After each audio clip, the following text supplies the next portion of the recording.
Hi everyone, welcome back to Shine Classes. कैसे हैं आप सब? होपफुली अच्छे होंगे। मेरी ओर से सभी को जय श्री कृष्णा, राधे राधे। अभी मैं यहाँ पर आपके साथ आपका पेपर 2 शेयर कर रही हूँ। आपको इनके बारे में जानना है, सारे सब्जेक्ट के बारे में आपको पॉइंट आउट करके बता रही हूँ। ये सिर्फ बताने का सेंस इतना है कि आप एक बार क्लियर आउट रहें कि क्या क्या चीज़ें आ सकती नहीं आ सकती। देखो फ्रेंड्स, बताने का सबका पॉइंट ऑफ व्यू अलग होता है, सबके पढ़ने के तरीके अलग होते हैं, सबके समझाने के तरीके अलग होते हैं। अगर आप 4-5 जगह चीज़ों को सुन रहे हो, कर रहे हो, तो आप वाकई में खिचड़ी बना रहे हो। ठीक है, अब वहाँ पे डिपेंड करता है कि आप क्या चीज़ समझना चाह रहे हो, क्या नहीं समझ। ये it's depend on everything on you. ठीक है, इसलिए मैं बोलती हूँ कि 10 किताब ना पढ़ो एक टॉपिक की, एक किताब 10 बार पढ़ो, वो हमेशा आएगी, लाइफ टाइम आएगी। ठीक है, बाकी जैसे आपकी इच्छा हो। यहाँ पर क्या टॉपिक डिस्कस करेंगे वो है आपका पेपर 2 का पूरा सिलेबस। मैंने इसको रिटर्न नहीं किया, लिखा नहीं कॉपी में। लिखा इसलिए नहीं क्योंकि जो चीज़ें सिलेबस में एससीईआरटी में दी गई हैं वो हम डिस्कस कर लेते हैं, तो वो काफ़ी बेनिफिट वाला होगा क्योंकि वो सिलेबस में मेंशन है। ठीक है, आइए जानते हैं कि इस पेपर 2 में 50 नंबर के पेपर में हमें क्या क्या पढ़ना है, क्या नहीं पढ़ना है एट द लास्ट मोमेंट पे, क्योंकि अब हमारा एग्ज़ाम का टाइम चल ही रहा है। 10 से 15 डेज अभी आपके लेफ्ट हैं। इसी के साथ आगे बढ़ते हैं और करते हैं आज के इस वीडियो को। हम यहाँ पर पूरा वीडियो एंड तक देखिएगा। एजुकेशन पेपर 2 है आपका, देख सकते हैं। आपका फर्स्ट सेमेस्टर है, शिक्षण अधिगम के सिद्धांत। तब इनके बारे में जानेंगे क्या क्या चीज़ें यहाँ पर दी गई हैं। पहला पॉइंट, संप्रेषण, कम्युनिकेशन। कम्युनिकेशन क्या होता है? कम्युनिकेशन का अर्थ, आवश्यकता, घटक, प्रकार, प्रभावी तरीके, ये पूछता है। और कम्युनिकेशन जो ये संप्रेषण की पूरी प्रक्रिया होती है, इसका आपको एक डायग्राम भी है, भेजने वाला, लेने वाला, माध्यम, फीडबैक, सब कुछ। तो वो जो फिगर है छोटा सा राउंड एंड राउंड शेप में, आपको वो बनाना आना चाहिए। आप वो बनाकर लिख रहे हैं अगर, तो आपको 1 नंबर अच्छे से मिलता है। तो 1 नंबर में मत बनाओ, लेकिन अगर 2 नंबर में क्वेश्चन आ रहा है तो ज़रूर बनाओ और बिना कहे बनाओ, आपको नंबर मिल जाएगा। नॉर्मली बना लो, देखो बातें एकदम क्लियर आउट होंगी। जब कभी भी आपको बोले कि संप्रेषण के प्रकार, तो प्रकार वगैरह की चीज़ें ना आप जब से सारे बच्चे लिखेंगे तो 1 प्रकार इधर लिखेंगे, 2 प्रकार ऐसे करके आपको प्रकार पूछ रहा है तो ये आप ऐसे प्रकार क्यों लिख रहे हो? आपको पेज ही तो फिलअप करना है, कॉपी भी फिल करनी होगी, बात ध्यान रखिएगा। तो ये ऐसे कुछ बनाइए ना, ऊपर लिखिए संप्रेषण के प्रकार, एक प्रकार ये, एक प्रकार ये, इधर ये, इधर ये, ऐसे करके आपको जितने प्रकार हो इस तरीके से लिखिए। तो ये चीज़ें काफ़ी यूनिक दिखती भी हैं, 4-5 लाइन कवर भी हो जाते हैं, नंबर आसानी से मिल जाता है। चाहे वो 1 में पूछे तो 2 में पूछे तो आपको अपने तरीके से उनके सामने ऐसे आंसर्स को प्रेजेंट करना होगा कि टीचर आपको ज़बरदस्ती नंबर दे, उसे काटने का कोई सवाल ना उठे। तो आपको ध्यान रखना है। तो आपको ये संप्रेषण का टॉपिक तो एक अच्छा टॉपिक है जो कि आपको कई सारे नंबर, 2 नंबर वाले में भी लेके आता है और 1 नंबर वाले में भी आपसे डिस्कस करता है। तो आपको ये ध्यान रखना होगा।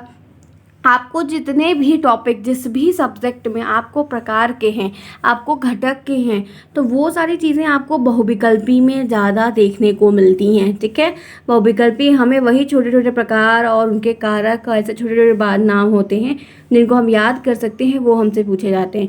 तो ध्यान रखिएगा। दूसरा है शिक्षण के सिद्धांत। शिक्षण के सिद्धांत क्या होते हैं, किन्हीं 4-5 का नाम बताइए। फिर आपसे पर्टिकुलर सिद्धांत के बारे में पूछ सकता है, उसको लिखिए, उसका वर्णन करिए, उसके एग्जाम्पल्स बताइए। ये सारी चीज़ें आपको समझ में आएंगी और आ भी रही होंगी, मुझे उम्मीद है कि क्योंकि सारे प्रश्न मैंने इस तरीके से करवाए हैं। तो करके सीखने का सिद्धांत आप जानते हैं क्या होता है, इसको, इसकी परिभाषा लिखिए, इसका निष्कर्ष लास्ट में लिखिए या आप इसका एग्जाम्पल बताइए। प्रेरणा का सिद्धांत क्या होता है वो आपको बताना, पता होना चाहिए आपको। रुचि का सिद्धांत आपको कंफर्म होना चाहिए क्या होता है। ठीक है, ये हमारे ये तीनों पूछे गए हैं। नियोजन का सिद्धांत पूछा गया है खूब ज़्यादा। ठीक है, चयन का सिद्धांत, चूज़ करना, आप इस पड़ाव पे आ जाओ कि आपको किस स्ट्रीम में जाना है, मैथ लेना है, साइंस लेना है, ये जो आप निर्णय ले पाओ। व्यक्तित्व भिन्नता का सिद्धांत बिल्कुल आता है, 2 हम शकल भाई भी एक जैसे नहीं हो सकते हैं, अंदर से कुछ ना कुछ डिफरेंस तो होगा ही। उसके बाद जीवन से संबंधित, ये बहुत कम पूछता। आवृत्ति का सिद्धांत, बार बार रिपीट करना। ठीक है, तो वो चीज़ें भी आपसे पूछी जाती हैं। बाद में ये विभाजन वाला, निर्माण वाला, ये वाला थोड़ा सा कम, ये 3-4 ऐसे हैं जो थोड़ा कम पूछे जाते हैं। मेनली जो हमसे बार बार पूछे जाते हैं सिद्धांत, वो करके सीखने का 1, प्रेरणा का 2, रुचि का 3, नियोजन का 4, चयन का 5, उसके बाद ये आवृत्ति का 6, विभिन्नता का 7 और ये बस इतना ही, ये 3-4 नहीं आते हैं। तो इसके लिए थोड़ा ध्यान रखना है कि जो हमें बहुत बार पूछ रहे हैं हम उन पर थोड़ा फोकस कर लेते हैं। बार बार हम जो है उसी चीज़ को क्यों रिपीट करें। इंपॉर्टेंट टाइम पर इंपॉर्टेंट चीज़ को हम देखते हैं, छोटी सी लाइन से कंफर्म होते हैं और एग्जाम्पल देकर उसको पूरा कर देते हैं। बस इतना ही आपको करना है। अगर बात कर लेते हैं शिक्षण सूत्रों की, तो सरल से जटिल की शिक्षण सूत्र क्या है, आप उससे क्या समझते हो, एग्जाम्पल आप पिनअप करके रखो, अपने माइंडसेट में हो जाएगा आराम से। आपको ज्ञात से ज्ञात सूत्र बिल्कुल पता होने किस स्तर के लिए लागू होता है। आपको आप जो है इनके नाम चूज़ करने कर सकते हो, या तो आपको उदाहरण दे देगा, पूछेगा कि इसमें कौन सा सूत्र लग रहा है, वो भी आपको बताना होगा। स्थूल से सूक्ष्म सूत्र आता है, पूर्ण से अंश का भी आता है, बिल्कुल आता है, हमेशा आया है। निश्चित से अनिश्चित नहीं होता। ये कभी कभी पूछता है कि कौन सा निम्नलिखित में से सूत्र नहीं है, तो वहाँ पर निश्चित से अनिश्चित दे देता है, लेकिन हम हमेशा अनिश्चित से निश्चित की तरफ आगे बढ़ते हैं। हम प्रत्यक्ष से अप्रत्यक्ष की ओर, विशिष्ट से सामान्य के विश्लेषण से संश्लेषण की ओर, मनोवैज्ञानिक से तर्क संगत की ओर और अनुभव से युक्त की ओर प्रकृति का अनुसरण।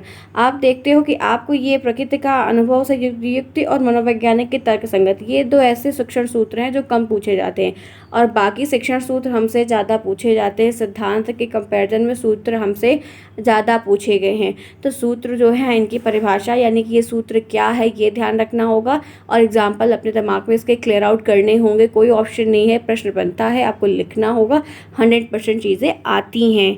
आगे बढ़िए, इसी के साथ देखते हैं पॉइंट। प्रविधि की बात कर लेते हैं। प्रश्नोत्तर प्रविधि आती है, विवरण प्रविधि आदि है, वर्णन प्रविधि आदि है, व्याख्यान आता है, स्पष्टीकरण आता है, और मैंने सारी चीज़ें आपको पढ़ाई है। नोट्स में मैंने सब कुछ आपको लिख कर दिया है, ठीक है।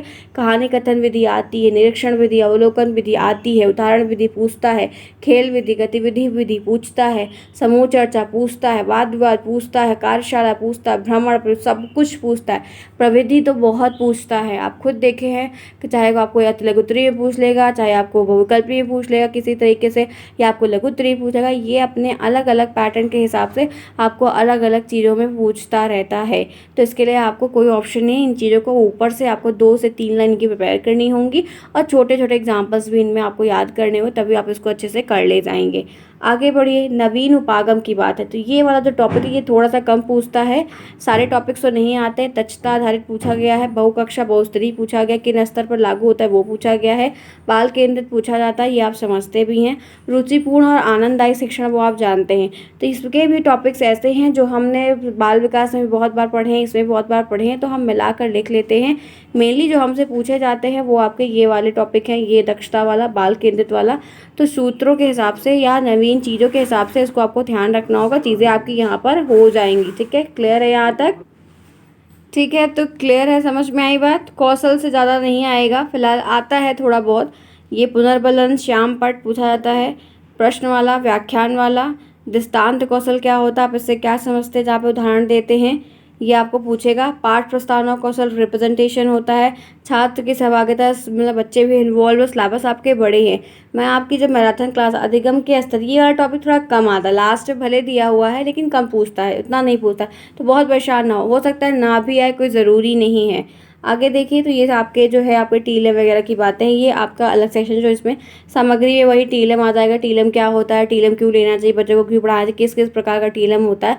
आप एक बात ध्यान रखिए, सिलेबस पूरा मैंने आपको एससीईआरटी से एक बार आज फिर दिखाया और एक एक सब्जेक्ट का मैं आपको दिखा रही। इसको दिखाने का, समझाने का मतलब क्या मालूम है, ये सिलेबस है, इस सिलेबस में इतनी चीज़ें दी गई, सिलेबस के अकॉर्डिंग हम चलते हैं, लेकिन सारी चीज़ें हमसे नहीं पूछता है, हमें कुछ ही चीज़ें पूछता है, तो हम उसी पे बार बार डिस्कस करेंगे। उसको मेन तरीके से करने का कि पुराने पेपर्स को लगाइए, उससे एक्सपीरियंस होगा। हाँ, ये है कि सिलेबस में कुछ पॉइंट है, तो ऐसा कोई भी पॉइंट मत छोड़िएगा जिस पर कभी आपने ध्यान नहीं दिया। फिर अगर कुछ क्वेश्चंस आउट ऑफ सिलेबस आएंगे तो वो उस हिसाब से डिसीजन लेके कर लीजिएगा, लेकिन मेनली आपके इस हिसाब से पूछे जाते हैं। चीज़ें मैंने आपको बहुत ज़्यादा पढ़ाई है, सब कुछ लाइव भी बहुत बार पढ़ाया, दिखाया सब कुछ, तो आई होप सो प्रॉब्लम नहीं होगी। और हम रिवीजन मैराथन क्लास में जो चीज़ें इंपॉर्टेंट है उन पे फुली डिस्कस करके आपके साथ शेयर कर लेंगे। वक्त है, हो जाएगा, हमने सब कुछ पढ़ा है, तो कोई दिक्कत की बात नहीं है। मिलते हैं फिर नेक्स्ट में, ढेर सारी बातें करेंगे। मैंने आपको सारे सब्जेक्ट लगभग बता दिए हैं, सिर्फ हिंदी में तो फिलहाल कुछ बताना ही नहीं है, आप लोग को खुद ही जानते हैं आप, उसमें बहुत आसान छोटा सा सिलेबस है। आपको मुझे बस सामाजिक अध्ययन का और बताना, तो वो भी मैं आपको जल्दी बता दूंगी, ताकि उसमें भी आप आराम से निश्चिंत होकर जो चीज़ें इंपॉर्टेंट है उन पर फोकस करके पढ़ लीजिए। बहुत परेशान ना होइए, जो पढ़ा है वही पढ़िए, नया कुछ मत पढ़िए। लास्ट टाइम में नया पढ़ने की तरफ बिल्कुल मत उलझिए, वो दिक्कत करेगा, आप जो पढ़े भूल जाओगे। तो इसलिए बहुत इर्द गिर्द जो पढ़ा है, जिस लाइन को पढ़ा है, जिस नोट से पढ़ा, उसी को बार बार पढ़ लो, काफ़ी हेल्पफुल हो जाएगा, आपको मदद मिल जाएगी। कोई दिक्कत हो जाए कमेंट बॉक्स में मुझसे पूछ सकते हैं, हम सोल्यूशन आपको देंगे। राज सर से बता सकते हैं, तब भी आपको हेल्प मिलेगी। प्लेलिस्ट बनी हो, आप सब पढ़ सकते हैं, जैसा आपको उचित लगे आप कर लिए। बस ध्यान रखें कि 90% का टारगेट आपको लेकर आना है, पास सब तो होना ही होना है, 90% लेकर आना है। इतना दिमाग में सेट है तो चीज़ें आसानी से हो जाएंगी। ठीक है, मिलते हैं फिर नेक्स्ट में। क्लास पसंद आई तो लाइक करना बिल्कुल ना भूलें। Bye bye, take care.